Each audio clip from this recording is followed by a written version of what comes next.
say it never rains in Southern California, but it's pouring in the Bay. Okay, we're going to continue on with our Nina Simone reading where we left off. Now I want to know, what was Nina Simone's relationship like with the playwright Lorraine Hansberry? I want to know what was her relationship like with Errol Barrow. And I want to know how she was able to deal with her bipolar disorder.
Her relationship with Lorraine Hansberry. I get the card for power.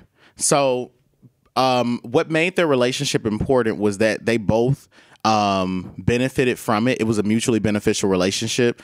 Lorraine Hansberry was a playwright. I mean, and I know that Nina Simone based some of her music around unfinished works of Lorraine Hansberry, but also Lorraine Hansberry would siphon she would siphon knowledge and wisdom from Nina Simone, and she would use Nina Simone's experiences to inspire her creative work, which is why I get the art card. And as you can see, the art card shows that there's a little bit of that there's like split personalities or two different energies there. That's Nina Simone and Lorraine Hansberry. They work together with one another. It was a very complementary relationship. The Ace of Wands is they felt that they were soul sisters to one another. So they knew that they had this soulmate relationship that required for them to constantly exchange knowledge, wisdom, and secrets, especially secrets with one another. I'm hearing that they spent time writing together. They understood each other. Lorraine Hansberry had a deep affection for Nina Simone. I'm not exactly sure who was older, but I feel like Lorraine Hansberry looked up to Nina Simone, and she looked at her as though she was a bigger sister. And she's like, I've got to make sure my big sister's good. I got to make sure that my big sister is okay. They loved each other very deeply. They had a deep appreciation for each other's work, and they needed each other to be as successful as they are. It's really that simple. Lorraine Hansberry would not be as phenomenal without Nina Simone, and Nina Simone would not be as phenomenal as she is without Lorraine Hansberry. Now we're going to talk about Errol Barrow. The relationship with Errol Barrow, it was one in which it was a lot of back and forth. I mean, let's put it this way. It was a financially profitable relationship. They loved one another. I do get that they were intimate with but the card for cruelty is saying that somebody was abusing somebody. Now, in this moment, I feel like it was Nina Simone abusing Errol Barrow. And I feel that she did, I feel very much like with her experiencing abuse from her husband, sorry, I'm losing, she was married 2 times, but Andrew Stroud, not Don Ross, her husband, Andrew Stroud. I feel that she's kind of like with Errol Barrow. I don't think, Nina Simone wasn't going to take any more shit. Okay. She was going to abuse you and hit you before you hit her. But at the same time, Nina Simone was a money-driven woman, a money-focused woman. So she built mutually beneficial relationships that would increase her celebrity and her notoriety. She was hungry for the throne. She loved to work. She loved to be behind the microphone. She loves to be in front of the camera. She actually did. She loved to see her work have an impact on people, but she liked to keep to herself. So she wanted to be an untouchable. Yes, she enjoyed the limelight, but bringing it back to the relationship with Errol Barrow, he helped her like everyone else to stay in the limelight, but unlike her relationship with Lorraine Hansberry, her relationship with Errol Barrow came with abuse. It came with things that she didn't like. Can you tell me anything else about this, Spirit?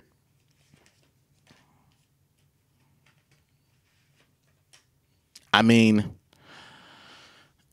Spirit is basically like they had a hot ass. It was a hot ass mess behind closed doors, but it was a soulmate relationship. And that was the end of it. I mean, shout outs to Errol Barrow. But beyond that, their Spirit is kind of like, I guess out of privacy for Nina Simone and Errol Barrow's friendship / relationship. What we do need to know is that it was soulmate-esque, that both of them ruined it. There was love there. Nina Simone profited from it at the end of the day. Financially profited from it. And now I want to know, how does she deal with her bipolar disorder?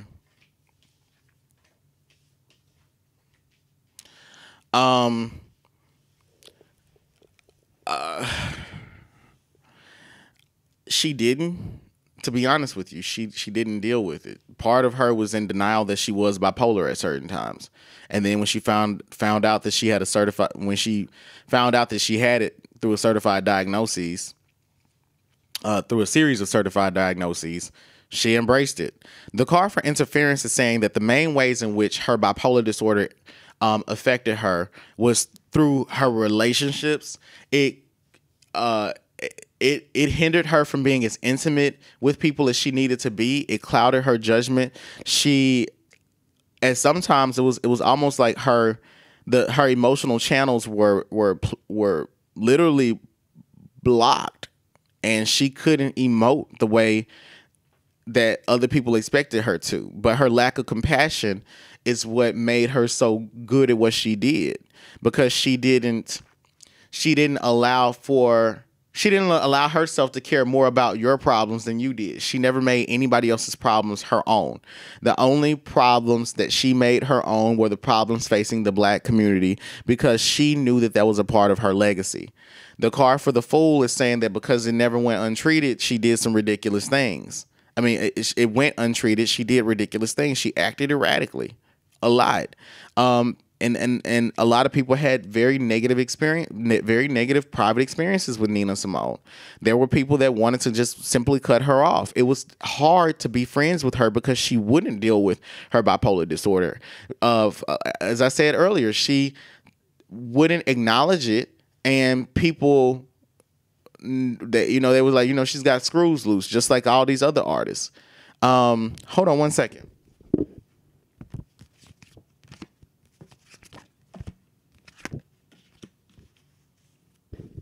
I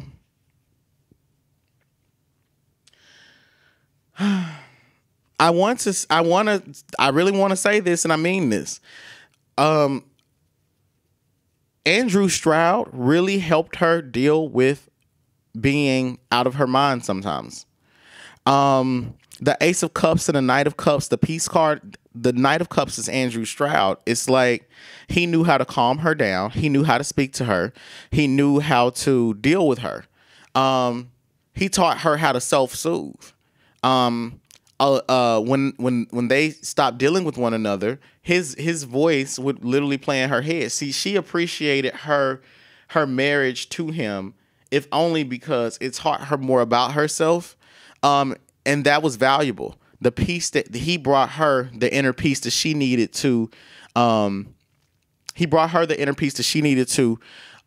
use on stage, in her speeches, amongst other civil rights leaders.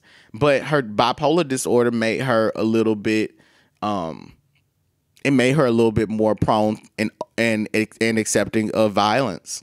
In addition to that, it was also her history with abuse at the hands of her romantic partners. That combination of social and psychological influence was what caused for her to that's what caused for her to be such a powerful leader in the civil rights movement, because she was forged by fire, and she genuinely believed the preaching of, hey, we're gonna fuck people up. We're not going to do this anymore. We will bring weapons. So yeah, that's how she dealt with it. I mean, it was her Achilles heel, but it was also, her greatest weapon. Okay, so we're gonna close this reading out with this. Does she feel her song For Women accomplished its goal of inspiring Black women to define beauty for themselves? Did she intend to kill the record company CEO that she shot at for stealing her music royalties? Why did she abandon her daughter, Lisa Simone Kelly? And how does she feel about losing a Grammy to Aretha Franklin?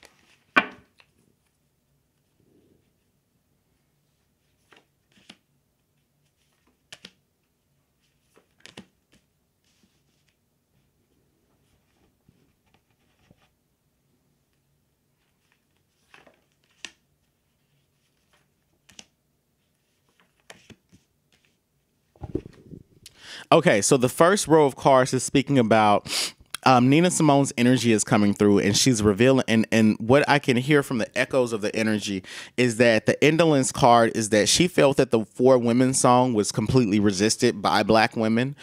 She feels that it didn't get the exposure, and it didn't get the exposure that it needed. She wanted it to circulate amongst Black women more. The card for interference is saying that the music industry interfered with the promotion and the circulation of this song. And then the Magician card is saying that she literally prayed for the song to be successful. It didn't perform the way that she wanted it to. But the Indolence card is mainly saying that she was hoping that the community was going to latch onto it more. She was hoping, and specifically Black women. So make sure that you all look up the song For Women if you're a Black woman and you are trying to define your own beauty. You're trying to define beauty standards on your own terms. But the second row of cards is revealing a lot more. Now, she loved the song. She was satisfied with the song and its content. Satisfaction, love, and art. So overall, she feels that the song was powerful. She feels that the song is powerful. She feels that society and the institutions in society didn't do what they needed to do to reach the song. She's like, no, my song. It's not that my song didn't reach people. My people didn't reach my song. Because she was so used to people showing up to her. She was in high demand. People asked her to perform at places. People asked her to speak at places. So with her music, she felt that you should be the one to seek it out. You need to seek out and fight for your healing and your liberation. So back to this indolence card here. The indolence card is speaking specifically about she felt that Black women needed to seek out their liberation and try to find her song rather than her trying to promote the song and push it onto others. Especially because this song is inspired by a play from her best friend Lorraine Hansberry. So it has a lot of sentiment to her. And she is her baby. It was her magnum opus, and she wanted very much for people to flock to it. Hold on one second.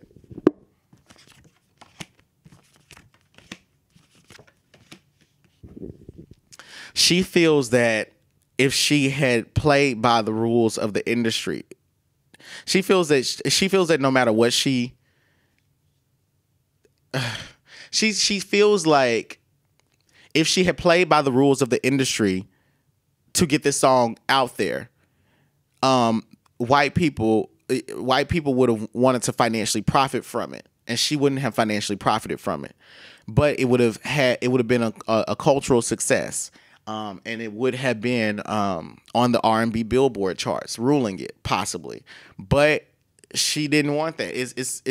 That's what pissed her off with a white supremacist society, is that she was always caught between a rock and a hard spot. It's like, well, I can put this song out, get it promoted, but then I don't make the money from it because I have to hobnob and negotiate with these white vultures, as she would put it, these white vultures, and they're going to literally eat off my food and eat off my plate. They're going to take the food out of my mouth.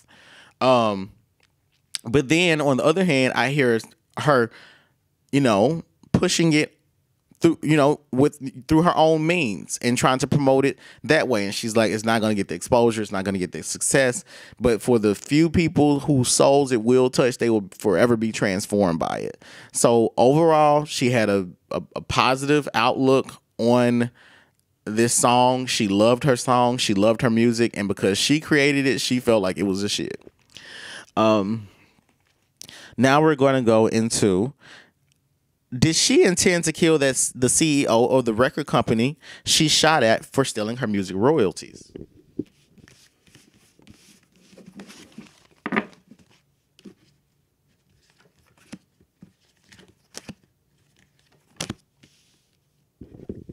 Well, she and this record CEO were actually in a relationship with each other. He's showing up as the Prince of Disc. So I don't know if he was older than her, but I do think that he was pretty young, but not like in his 20s. He was not, 50s and 60s record executive. I think this guy was like in his 30s and 40s, possibly an A&R or something. I don't know. I'm probably not using the correct terminology. Feel free to correct me in my comments.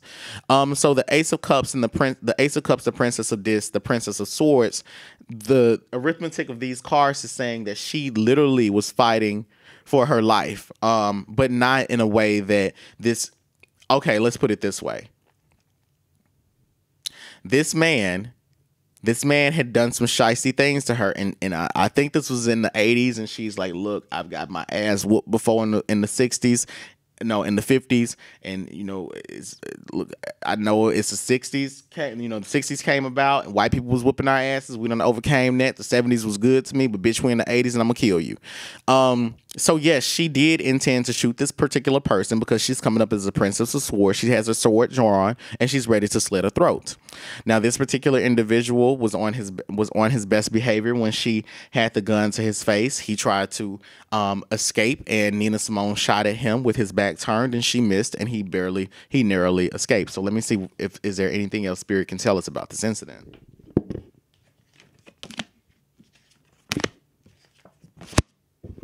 Well, the card for oppression, the Knight of Wands, and the Prince of Cups is like they didn't fuck with each other anymore after that. I think that they had a sexual relationship, but after that, he didn't know if she was gonna cut it off, bite it off, snip it off, chop it off, burn it off. Look, that little penis that he was working with wasn't gonna be there anymore if he kept dealing with Nina Simone, as indicated by the Knight of Wands, the card for oppression, and the Prince of Cups. It's like, it's almost like he had these feelings for Nina Simone. He felt like he had feelings for her, but he was also greedy. You know what I mean? He liked her a lot, but he stole her money. You know what I'm saying? Like, he was a shicey dude. And she's like, love don't pay the bills, and I'm going to kill you. I'm done with this. But that wasn't the first person she had shot at. And please believe me, I think Nina Simone, I've got to ask that before I get off this reading. Does Nina Simone have bodies on her hands? Okay. Why did she abandon her daughter, Lisa Simone Kelly?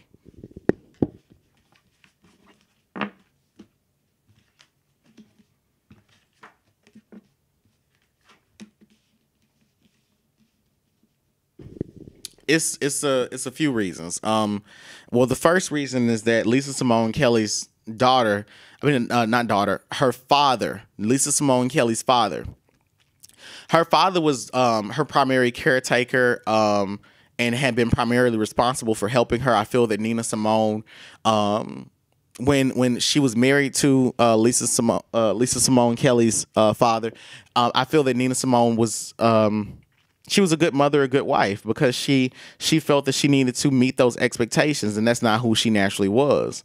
After separating from this particular from this man, going to Africa, coming back, it's like Nina Simone came back, and she's like she came back with a new attitude. The ancestors, Nina Simone's ancestors revealed to her what her life, what her path was, what her destiny was. They told her what she would need to give up in order to achieve that. Nina Simone said, "Okay, that's what I'm going to do by any means necessary. This is what needs to be done. I'm going back to Africa, and I'm going to leave my family behind, and I'm going to put this kid off on her father." And that in itself was something that was radical. A lot of people didn't do that. So I mean, even I hate to use the word abandon, because we don't typically say men abandon their children. Well, we don't typically say it because we may not that's not our main focal point in conversations about failed parenting. Did the father abandon the child? So she abandoned her daughter, but it was necessary for Nina Simone to be successful. I'm not exactly sure if that was necessary for the family to stay together. I definitely know it didn't benefit Lisa Simone Kelly at all. I wish that things had been different, but sometimes spirit puts you in these positions to make these hard choices so that you can be the role model for other people that have to make hard choices as well. And Nina Simone was someone that had no fear, and when spirit told her to do something, she did it.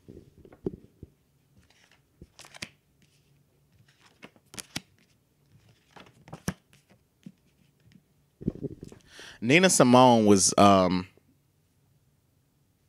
she's devout. She was a faith. She was a believer. She believed in God. I want to say that she was Christian. I'm not quite sure.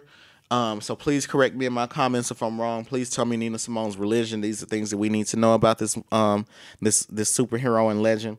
The High Priestess card is saying that Nina Simone felt she had a lot to learn from the universe, and she wanted her intuition to grow, and only the universe could teach it to her through a series of experiences that didn't involve her being a wife and a mother. The card for swiftness is saying that as soon as spirit put this on her heart, she leaned into it immediately. And then the Queen of Discs card is saying that it made her who she is. She clawed her way to the top.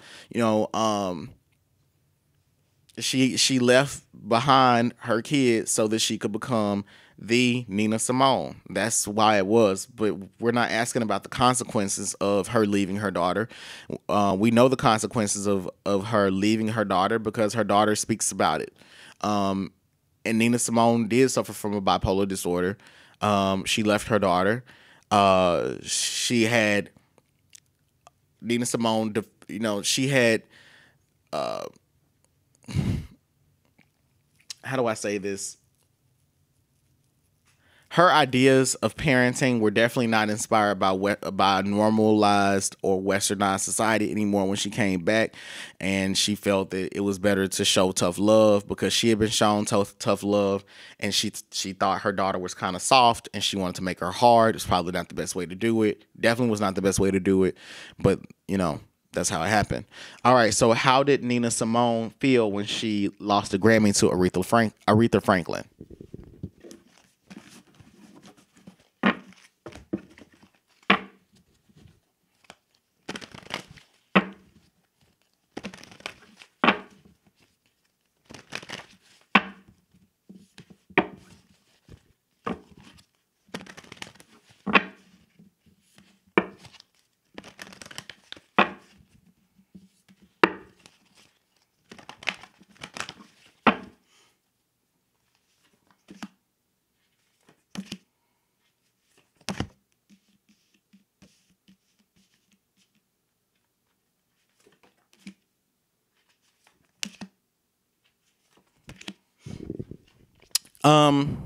She was satisfied with the loss. She wasn't heartbroken at all. She was very confident, calm, cool-headed, she wasn't upset. She wasn't envious. The card for satisfaction is saying she was satisfied with the outcome. She felt that Aretha deserved it. The Knight of Cups is saying that she offered her a very sincere congratulations. And the High Priestess card is saying that Nina Simone just went back into the studio and she went back to work and she said, I've got to continue creating great music because, you know, my soul sister Aretha made this beautiful song and she loved it. And she said Nina Simone used that for her own motivation. She's like, you know, my contemporary is awesome. And, you know, it was an honor to just be nominated with her. And they were they had a bond together. Then I get the Hangman, the Pleasure card, the Prince of Discs. This is saying that she went home and fucked her husband. It's like, you know, it wasn't. For her, I don't want to say it wasn't that deep, but it really wasn't that deep. You know, she definitely wanted the award, but it wasn't hurting her pockets. And at the same time, she was, I think this happened in 1965, but I know that that's 1 year after the Civil Rights Movement. So it's like that makes a lot of sense given that Nina Simone fought harder for the Civil Rights Movement than she did to win a Grammy. Okay. So she was pretty happy about it. Not Aretha Franklin, but Nina Simone fought harder. Nina Simone fought harder for progress and success in the Civil Rights Movement than she did for her to progress and be successful at a Grammy Award show. And she wanted the notoriety. She was a perfectionist. She loved being in the limelight, and she always liked to win. But for that particular night, Aretha's win was a win for the community. All right, so now I finally want to know, does Nina Simone have bodies? You know, did she ever kill anybody?